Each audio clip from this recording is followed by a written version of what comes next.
chère étudiant en médecine, j'espère que vous vous portez bien. D'abord, je me présente, docteur Meda Agnaro, maître assistante en chirurgie générale. Je vais vous présenter un cours qui s'intitule, dans votre programme du module de gastroentérologie, l'infarctus entéro-mésentérique. D'abord, il faut comprendre que l'infarctus entéro-mésentérique est une complication d'une maladie vasculaire du tube digestif qui est l'ischémie intestinale aiguë. Donc, l'ischémie intestinale aiguë est une maladie qui peut se compliquer d'un infarctus entéro-mésentérique. L'infarctus entéro-mésentérique est une complication. Donc, pour éviter tout parachutisme, on exposera la maladie et sa complication parallèlement. C'est comme vous parlez du pseudokyste du pancréas sans exposer la pancréatite dont il est une complication. Nous excluons l'infarctus veineux-mésentérique de ce cours car il est différent sur le plan physiopathologique, anatomopathologique, thérapeutique et pronostique de l'infarctus artériel mésentérique.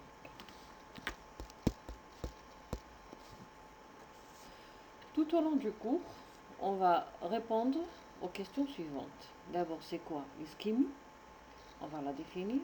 Quelle partie de l'appareil digestif est touchée? Comment peut-elle engager le pronostic vital? Quelles sont ces complications en absence de traitement? Quelles en sont les causes? Comment poser un diagnostic positif précoce? Et enfin, quels sont les moyens thérapeutiques urgents?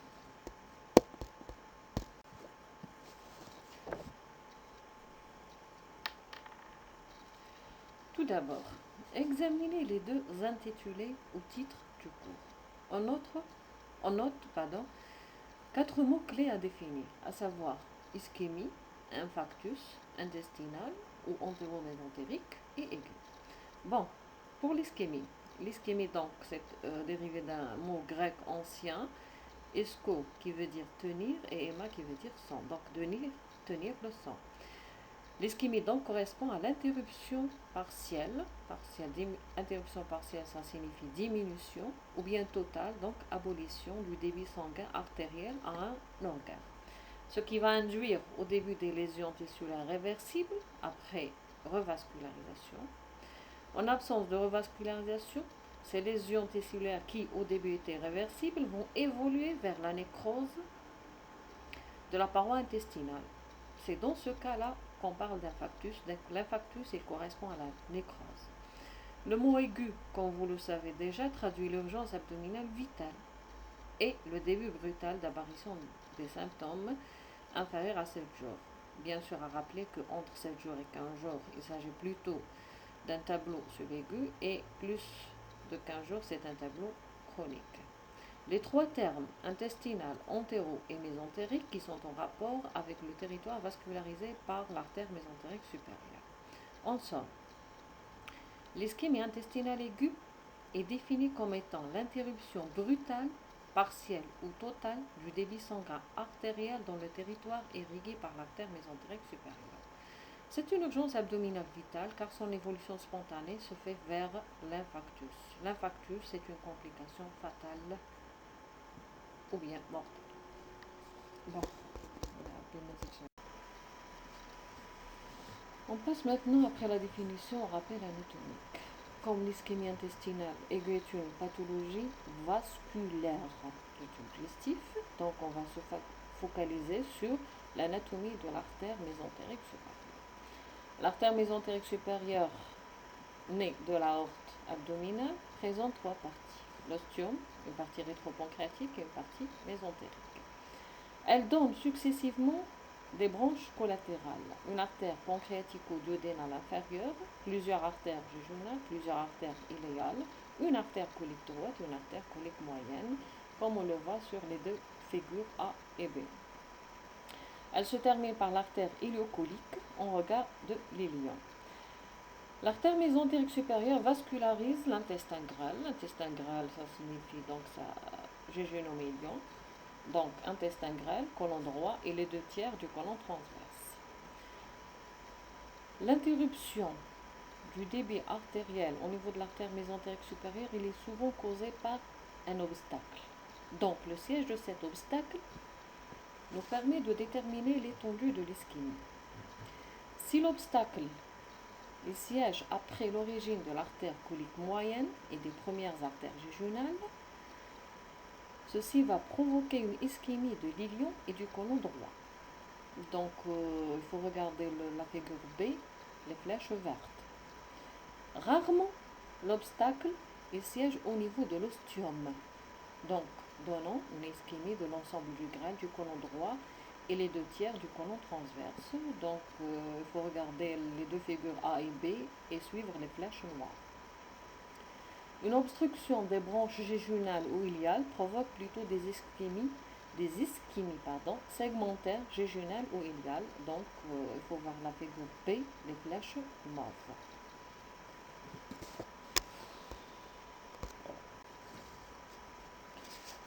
Le tube digestif est vascularisé par 3 artères principales, qui sont des branches de l'aorte abdominale. Donc, observez la figure sur le diapo. La figure numéro 2. On identifie d'abord l'aorte abdominale qui donne de haut vers le bas. Elle va donner naissance à 3 artères digestives. Le tronc cœliaque en haut, ensuite suivi par l'artère mésentérique supérieure, enfin l'artère mésentérique inférieure. L'artère mésentérique supérieure présente des anastomoses l'unissant au tronc cœliaque et l'artère mésentérique inférieure, comme on le voit sur les deux figures 3 et 4. Les anastomoses, on va suivre d'abord la figure 3 pour voir les anastomoses entre le tronc cœliaque et l'artère mésentérique supérieure. Ces anastomoses s'effectuent entre l'artère gastro-duodénale, qui est une branche de l'artère hépatique commune qui provient du tronc cœliaque, et l'artère pancréatico-duodénale inférieure, qui est la première branche collatérale de l'artère mésentérique supérieure, réalisant ainsi 2 arcades pancréatiques, l'arcade pancréatique antérieure et inférieure et l'arcade pancréatique postérieure et supérieure. Donc on va bien sur la figure 3. Pour les anastomoses entre l'artère mésentérique supérieure et l'artère mésentérique inférieure, donc il faut regarder la figure numéro 4. Ces anastomoses se font entre l'artère colique droite et l'artère colique gauche, au niveau du mésocolon transverse.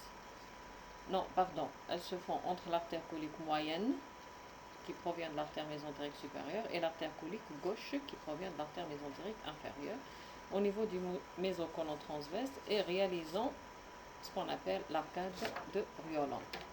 La question qu'on se pose, est-ce qu'il y a des anastomoses entre l'artère mésentérique supérieure et entre le tronc cœliaque et l'artère mésentérique inférieure? Alors, est-ce que ces anastomoses peuvent assurer une suppléance efficace de sang artériel pour l'intestin et le côlon en cas d'ischémie intestinale aiguë et ainsi prévenir la survenue de l'infarctus? Cette suppléance est inefficace en cas d'ischémie intestinale aiguë, car l'interruption du flux artériel est brutale au niveau de l'artère mésentérique supérieure. Et l'évolution vers la nécrose se fait en quelques heures. Mais en revanche, dans l'ischémie intestinale chronique, ces suppléances sont efficaces car elles auront le temps de bien se développer et l'évolution vers l'ischémie intestinale aiguë et donc la nécrose requiert une interruption concomitante en même temps du flux sanguin de l'artère mésentérique inférieure et ou du tronc cœliaque. C'est la règle de Michelson. On passe maintenant à la partie la plus importante du cours, la physiopathologie de l'ischémie intestinale aiguë.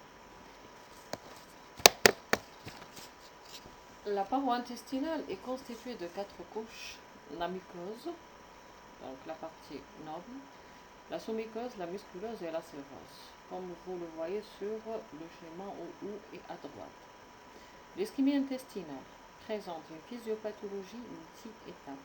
Ça veut dire quoi multi-étape? Ça veut dire les choses se passent en plusieurs étapes. La première étape, c'est l'étape initiale d'adaptation.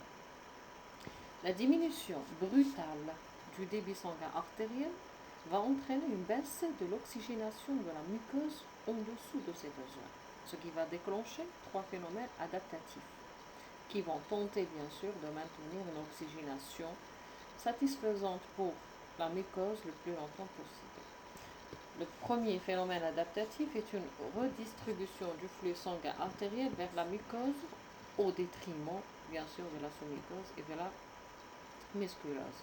Le deuxième phénomène adaptatif est l'augmentation considérable de l'extraction muqueuse en oxygène, jusqu'à un seuil critique de perfusion sanguine de l'ordre de 30 ml par minute par 100 g. Au-dessous de ce seuil critique, l'extraction en oxygène devient impossible.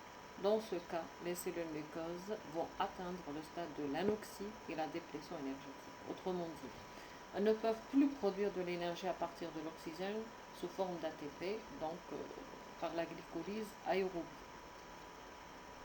Il faut savoir que l'énergie est indispensable pour la viabilité des cellules, sinon c'est la mort cellulaire. À ce stade d'anoxie et de déplétion énergétique, les cellules muqueuses vont déclencher un autre phénomène adaptatif. C'est le métabolisme anaérobie, ou bien la glycolyse anaérobie, afin de produire de l'énergie. On passe à la deuxième étape, c'est l'étape du métabolisme anaérobie. La glycolyse anaérobie devient alors la principale source de production d'énergie pour la cellule, mais malheureusement elle est peu rentable, car elle produit 2 molécules d'ATP à partir d'une seule molécule de glucose. Par contre, la glycolyse aérobie produit 16 molécules d'ATP par molécule de glucose. Parallèlement, la glycolyse anaérobie augmente considérablement la production de 2 substances toxiques en intracellulaire. Quelles sont ces 2 substances toxiques? C'est les lactates et le calcium.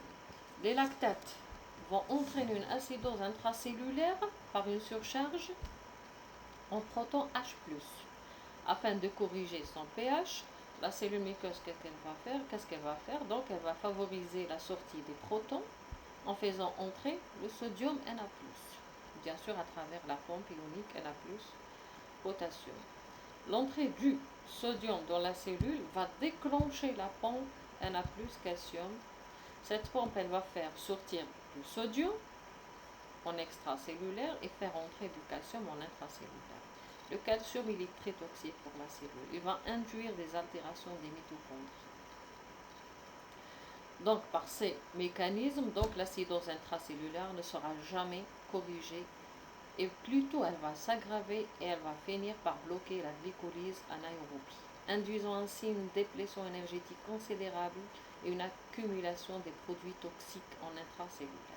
Là, on arrive au stade de la perte de l'homéostasie cellulaire. Les conséquences seront un gonflement cellulaire par entrée d'eau et une atteinte de l'intégrité du cytosquelette, dont la résultante finale est la nécrose cellulaire par éclatement.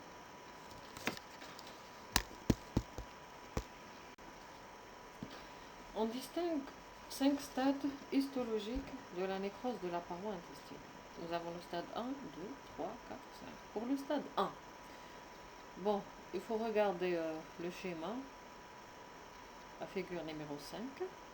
Donc le stade 1 correspond à une nécrose des cellules épithéliales qui tapissent la muqueuse intestinale et on voit leur desquamation au niveau de la lumière intestinale. Le stade 2, donc nous avons la sous-muqueuse qui est nécrosée, elle est infiltrée par de l'œdème et du sang. L'eau et le sang vont passer dans la lumière intestinale et ça va se traduire cliniquement par des diarrhées sanguinolentes. Le stade 3 correspond à une nécrose qui va toucher la muqueuse, la sous-muqueuse, la musculeuse et la sérose. On parle d'une nécrose transpariétale et ça correspond à l'infarctus. Donc l'infarctus, en réalité c'est quoi? C'est une nécrose transpariétale. C'est un infarctus qui est dit rouge. Pourquoi? Parce qu'il y a une infiltration hématique des différentes couches de la paroi. Le stade 4, il correspond à cette nécrose transpariétale qui va se surinfecter par les bactéries de la lumière intestinale. C'est les bactéries de la flore intestinale. Donc, ils vont infecter la nécrose transpariétale et ça va donc donner de la gangrène. La gangrène, elle va se perforer et c'est la péritone. Pour la nécrose muqueuse, elle survient entre 3 heures à 6 heures après l'ischémie, ainsi que la nécrose de la sous-muqueuse. La nécrose transpariétale donc s'installe à partir de 6 heures jusqu'à 24 heures, et à partir de 24 heures, il y a beaucoup plus de la gangrène et la perforation intestinale.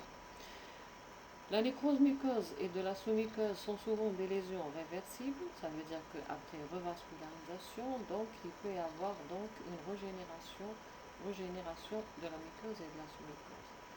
Par contre, quand la nécrose est transpariétale, les lésions ici sont irréversibles, même après revascularisation.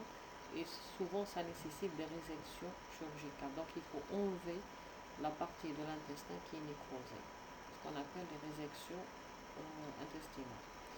Également pour la gangrène, donc la perforation, donc c'est des lésions irréversibles.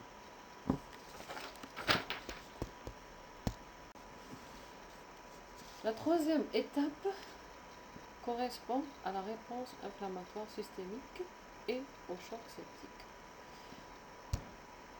Cette étape survient entre 12 heures et 24 heures de l'ischémie. Donc, d'une part, on a la nécrose de la muqueuse intestinale qui va favoriser le passage des bactéries et des toxines depuis la lumière intestinale vers le système porte. Ils vont activer la libération de médiateurs de l'inflammation et ceux-ci vont déclencher une réponse inflammatoire systémique qui va toucher le foie, le cœur, les reins et les poumons. L'atteinte de ces organes donc peut aller d'une simple dysfonction transitoire jusqu'à la défaillance multiviscérale. Autrement dit, on aura une insuffisance hépatique, une insuffisance rénale, une insuffisance cardiaque, respiratoire et coma. Et d'autre part, la perforation de la paroi intestinale au stade de gangrène va engendrer une péritonite stercorale et donc un choc septique. Les deux, choc septique et défaillance multiviscérale, entraînent le décès du patient. Donc c'est lors de cette étape on arrive à comprendre comment une ischémie intestinale aiguë peut tuer un patient. C'est en évoluant vers l'infarctus et sur le plan général, donc en induisant une défaillance multiviscérale et un choc septique.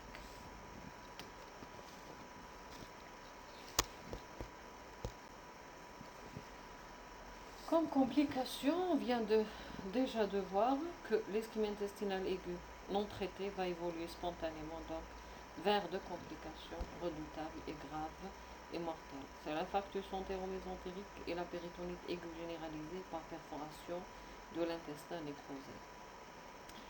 Bon, j'ai essayé d'illustrer les différentes topographies d'infarctus intestinal par 4 images, ou bien 4 figures. Sur la première figure, numéro 6, on voit des lésions nécrosées de couleur noirâtre. Donc l'obstacle siège au niveau des branches iléales qui vascularisent cet iléon, ou bien destiné à la vascularisation de cette partie de l'iléon. La figure numéro 7, nous avons la nécrose de l'iléon et le côlon droit. Donc, on peut dire que l'obstacle siège en amont de l'artère colique moyenne et des premières branches jugénales. Pour la figure 8, nous avons nécrose de la totalité de l'intestin grêle, du côlon droit et les 2 tiers du côlon transverse. Donc, l'obstacle siège au niveau de l'ostium de l'artère mésentérique supérieure. Pour la dernière figure numéro 9, notez la couleur verdâtre d'une gangrène perforée de l'intestin grêle et notez également le liquide sanguinolent tout autour.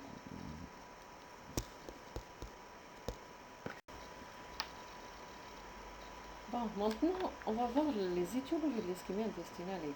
Bon, il faut d'abord savoir qu'il y a 2 mécanismes physiopathologiques qui sont à l'origine de l'interruption du flux sanguin dans le territoire lié par l'artère mésentérique supérieure.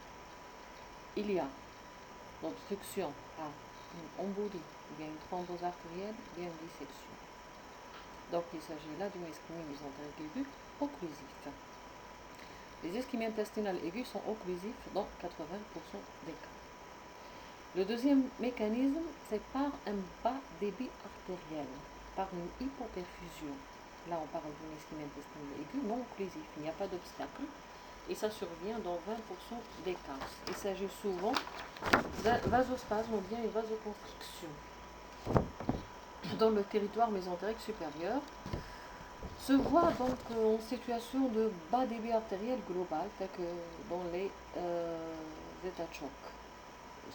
Cette vasoconstriction donc, est un mécanisme adaptatif, c'est pour redistribuer le sang vers les territoires nobles, les territoires cardiaques et cérébraux. Bon, le tableau numéro 1 résume les principales étiologies des emboles, des thromboses artérielles ainsi que les causes de vasospasme et de dissection. Les pathologies emboligènes sont dominées surtout par les pathologies cardiaques. Les troubles du rythme, essentiellement la fibrillation auriculaire. Il faut savoir que les troubles du rythme ventriculaire ne sont pas emboligènes. Nous avons l'infarctus du myocarde avec formation de thrombose ventriculaire gauche. Les valvulopathies cardiaques, en particulier le rétrécissement mitral, l'anévrisme de l'aorte, la plaque d'athérome aortique. Dans la plaque d'athérome aortique, on verra après dans la diapo suivante que l'embole se détache à partir d'une thrombose formée au niveau d'une plaque athéromateuse dont l'épaisseur dépasse 4 mm. Donc, je vais bien expliquer le mécanisme de la plaque d'athérome aortique et l'anévrisme de l'aorte dans la diapo suivante. Pour les causes des thromboses artérielles, ils sont dominés par la sténose athéromateuse au niveau de l'artère mésentérique supérieure. Ça veut dire qu'il y a une sténose de la lumière de l'artère mésentérique sur une plaque d'athérome. Et sur cette sténose, donc, survient une thrombose. Les coagulopathies congénitales, qu'elles soient acquises, congénitales ou acquises. Pour les congénitales, je peux citer, bon, il y en a plusieurs. Je cite le déficient en facteur anticoagulation. Pour les coagulopathies acquises, j'ai cité donc la grossesse, la prise de contraceptifs oraux, la maladie de l'OCF, les cancers. C'est les situations où il y a des facteurs de risque de thrombose. L'ischémie intestinale aiguë occlusive peut résulter d'une dissection aortique ou bien une dissection isolée de l'artère mésentérique supérieure. Donc il y a une autre diapo où j'explique ou bien j'illustre ces deux types de dissection qui va suivre après. Le vasospasme dans l'ischémie mésentérique occlusive est déclenché par les états de choc cardiogénique, hémorragique ou septique ou bien après la prise de médicaments tels que les digitaliques et les catécholamines.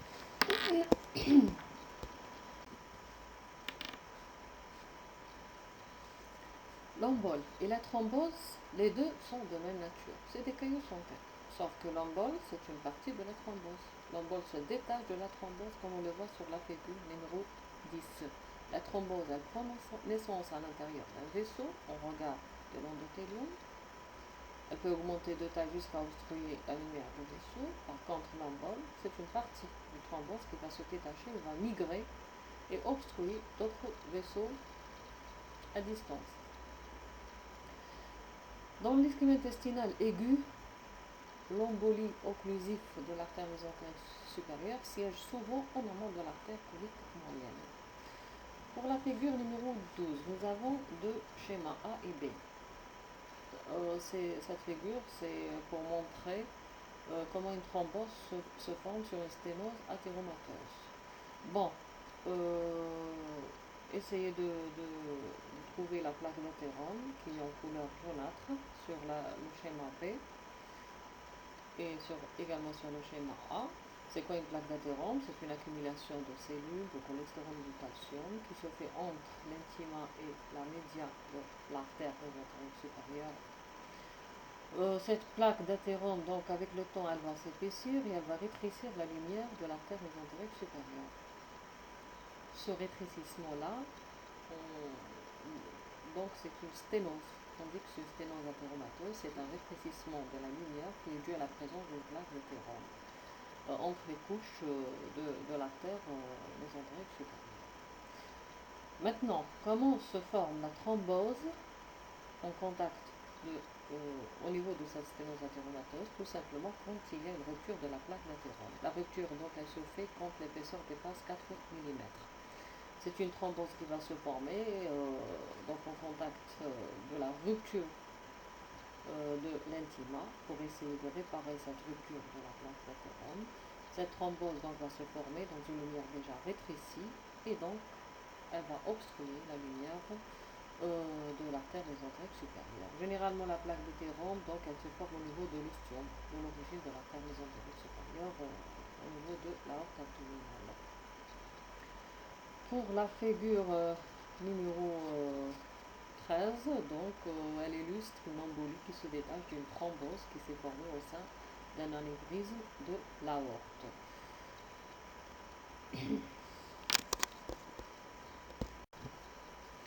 Sur cette diapo, donc, il y a deux schémas qui illustrent bien ce qu'on appelle une dissection artérielle. Donc la première, c'est la dissection aortique extensive. C'est quoi une dissection? C'est tout simplement la rupture longitudinale de la média de l'aorte et l'éruption de sang à l'intérieur de sa paroi, constituant un hématome intramural et une thrombose. Souvent, la dissection aortique, elle peut se compliquer d'une extension vers ses branches de division, y compris l'artère mésentérique supérieure. Pour le deuxième cas de dissection, c'est la dissection isolée de l'artère mésentérique supérieure. Là, il y a une déchirure intimale qui se localise dans la portion rétropancréatique de l'artère mésentérique supérieure. La lumière de l'artère mésentérique supérieure sera donc comprimée par l'hématome et la thrombose intramurale.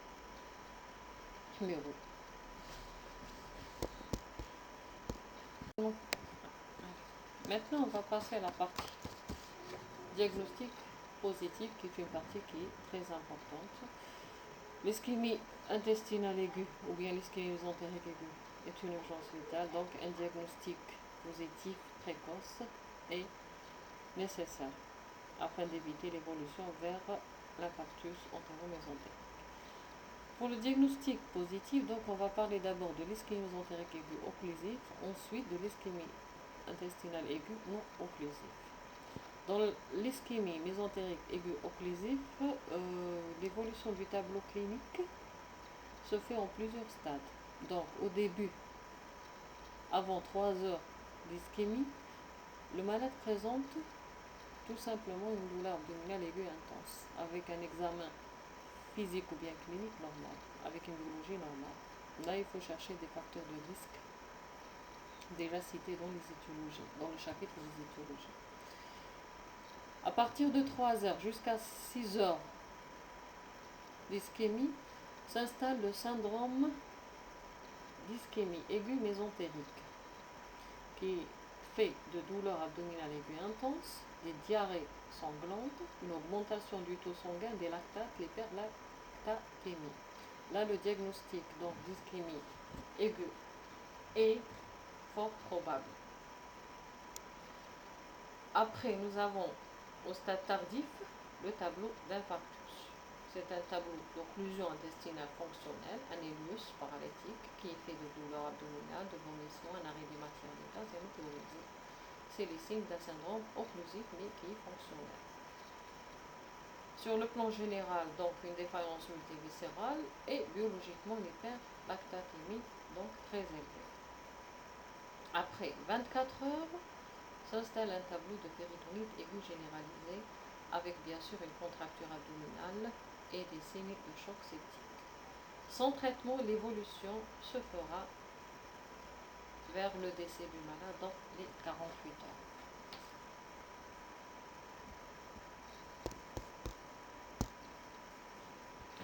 Bon, le diagnostic positif maintenant chez les patients qui présentent une ischémie intestinale aiguë non occlusive. Bon, c'est un peu plus simple car il s'agit souvent de patients hospitalisés en soins intensifs et dans l'état hémodynamique et précaire. Mitsuo Shi a défini 4 critères cliniques. Devant ces présence de ces 4 critères cliniques, le diagnostic, donc, le diagnostic d'ischémie intestinale aiguë, on peut l'évoquer et il est fort probable. Quels sont ces 4 critères? Nous avons l'ileus paralytique avec des douleurs abdominales aiguës intenses, Notion d'utilisation de catécholamine, donc un épisode d'hypotension et bien sûr l'augmentation des transaminases. Donc s'il y a douleur abdominale aiguë intense, s'il y a un élus paralytique, prise de catécholamine, une hypotension, augmentation des transaminases, devant ces 4 critères, donc le diagnostic d'une ischémie intestinale aiguë non occlusive chez des patients hospitaliers en soins intensifs est fort probable. Là, il faut demander donc un autre examen pour confirmer ce diagnostic. L'examen, c'est l'angioscanner de l'abdomen. L'angioscanner de l'abdomen, donc, il permet de confirmer le diagnostic d'ischémie intestinale, quel que soit son mécanisme, occlusif ou non occlusif. Bon, pour terminer cette partie de diagnostic positif, il faut donc cliniquement donc devant une douleur abdominale aiguë chez un sujet donc plus de 60 ans et présentant des facteurs de risque qu'on a déjà mentionnés sur le tableau numéro 1, là il faut penser à l'ischémie intestinale aiguë et il faut confirmer le diagnostic par l'angioscanner spiralé de l'abdomen ou bien l'angioscanner de l'abdomen tout simplement.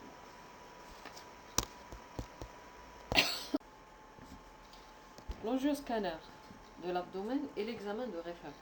Autrement dit, devant une suspicion d'une ischémie intestinale aiguë, on demande en première intention un angioscanner de l'abdomen. Il doit être réalisé avec injection de produits de contraste iodé. Il faut chercher 5 signes de l'ischémie intestinale aiguë. Premièrement, il faut visualiser un thrombus vasculaire ou embole et déterminer son siège. Recherche une modification de l'épaisseur et les anomalies de rehaussement de la paroi intestinale. Recherche une pneumatose pariétale, une aéroportie. Rechercher une dilatation des anses grêles. Rechercher un pneumopéritoine et un épanchement intrapéritonéal. En cas d'ischémie intestinale aiguë, les résultats seront premièrement, donc, l'obstacle et son niveau sur l'artère mésentérique supérieure sont visualisés sous forme d'une zone intraluminale hypodense, ne prenons pas de contraste.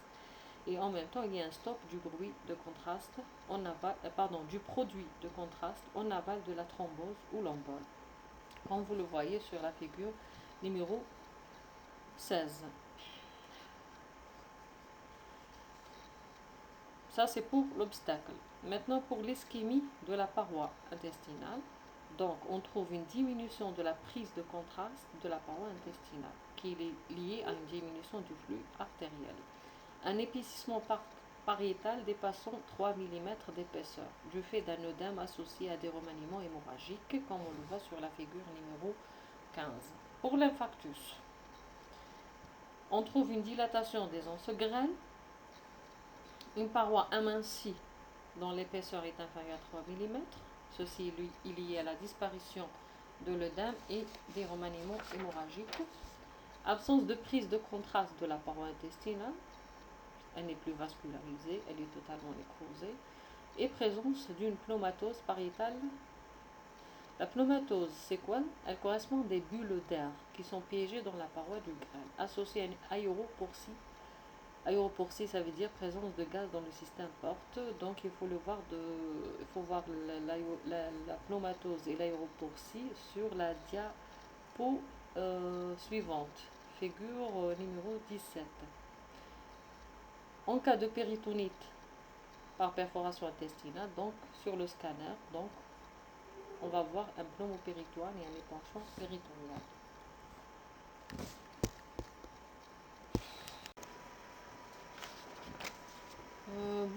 Sur les 2 coupes axiales et la reconstruction coronale, donc ce qui correspond aux images A, donc on voit bien une pneumatose pariétale, c'est la présence des bulles gazeuses au niveau de la paroi intestinale. Donc il faut suivre la flèche blanche. Pour la coupe axiale B, donc la flèche, donc elle est dirigée vers le foie. On voit très bien la présence de gaz au niveau du foie. Au niveau du système porte hépatique, c'est l'aéroportie.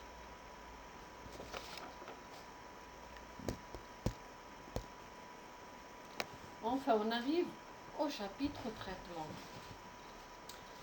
L'ischémie intestinale aiguë On l'a déjà vu, c'est une urgence thérapeutique. Sa prise en charge est multidisciplinaire. Elle doit se faire dans un milieu de soins intensifs. Donc le patient doit être hospitalisé dans un service de soins intensifs et sa prise en charge par des médecins de différentes spécialités.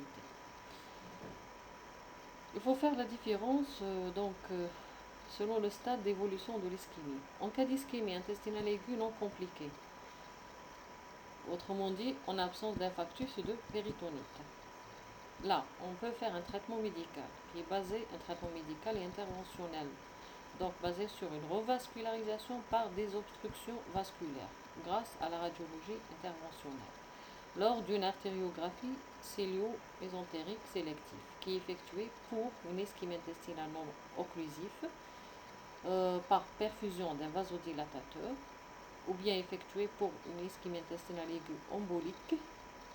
Et là, on fait l'administration d'un fibrinolytique in situ. Donc, la désobstruction, elle est non chirurgicale, elle est faite grâce à la radiologie interventionnelle qui va permettre donc d'administrer au niveau de l'artère mésentérique supérieure un vasodilatateur en cas d'ischémie intestinale non occlusive ou bien un fibrinolytique en cas d'une embolie. Maintenant, en cas d'infarctus et de péritonite, là, la chirurgie, donc, elle est indiquée. Elle permet une résection, ça signifie ablation, enlever l'intestin nécrosé, infarci, gangréné, perforé. Et deuxième geste, faire une désobstruction chirurgicale de l'artère mésentérique supérieure par embolectomie s'il s'agit d'une embolie ou bien pontage s'il s'agit d'une thrombose. Un pontage, c'est quoi? Ça consiste à contourner un vaisseau en le reliant à un autre vaisseau par l'intermédiaire d'une veine prélevée ou bien d'une prothèse implantée entre les deux. On verra après dans la diapo suivante l'embolectomie et le pontage avec plus de détails. La chirurgie est accompagnée par des mesures de réanimation pour corriger les défaillances multiviscérales et le choc septique. Un autre problème qui va se poser, un autre souci, c'est qu'après la chirurgie, après la désobstruction, la revascularisation, il faut instaurer un traitement de l'ischémie-reperfusion. Ça veut dire quoi, ischémie-reperfusion? En cas de revascularisation, la réintroduction brutale de l'oxygène en grande quantité, ça va générer la production importante et considérable de radicaux libres de l'oxygène. Ces radicaux libres sont toxiques pour les cellules et vont induire une nécrose cellulaire pendant 4 à 12 semaines après la revascularisation. Ils vont également donc déclencher la libération de médiateurs de l'inflammation et ceci bien sûr, ils vont induire une réponse inflammatoire systémique qui aboutira tardivement à une défaillance multiviscérale. Donc pour prévenir cette situation d'ischémie-reperfusion, donc il faut administrer des antioxydants après la désobstruction chirurgicale immédiatement.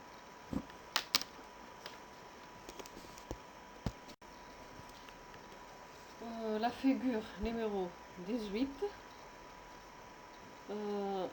nous montre comment s'effectue une embolectomie par une sonde introduite à travers une ouverture sur l'artère mésentérique supérieure. L'ouverture, donc, là on parle d'artériotomie. À travers cette ouverture, donc, la sonde va pouvoir retirer l'embole. Après avoir fait l'ablation de l'embole, donc il faut fermer l'artériotomie. Pour la deuxième figure, donc la figure numéro 19, donc on voit un pontage de l'artère mésentérique supérieure avec l'aorte abdominale.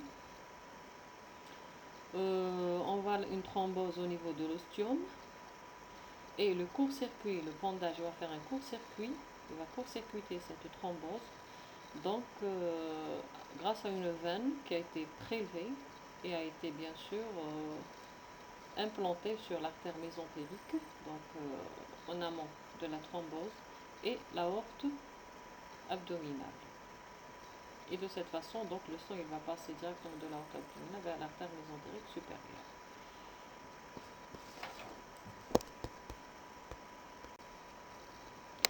Bon, enfin, en conclusion,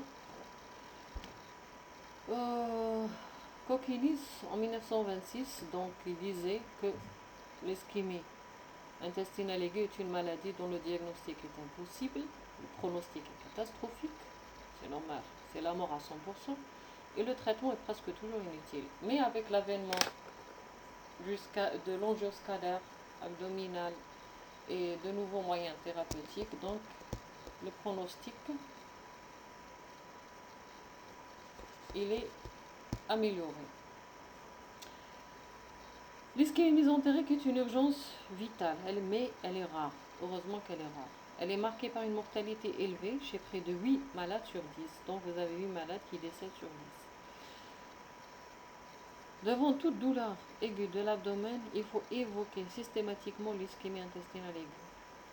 Chez tout patient âgé de plus de 60 ans, au terrain athéromateux connu ou traité pour arythmie par fibrillation auriculaire. Donc, devant toute douleur abdominale aiguë, chez un patient âgé avec des facteurs de risque, donc il faut évoquer le diagnostic d'ischémie intestinale aiguë, même si c'est une pathologie qui est rare, et il faut demander un angioscanner abdominal pour confirmer le diagnostic ou bien pour l'infirmer. L'ischémie mésentérique reste mal. À la fin, je vous propose quelques références bibliographiques. Si vous avez des questions à me poser, veuillez me contacter via mon email boubirhana@gmail.com. Je vous souhaite bon courage et merci.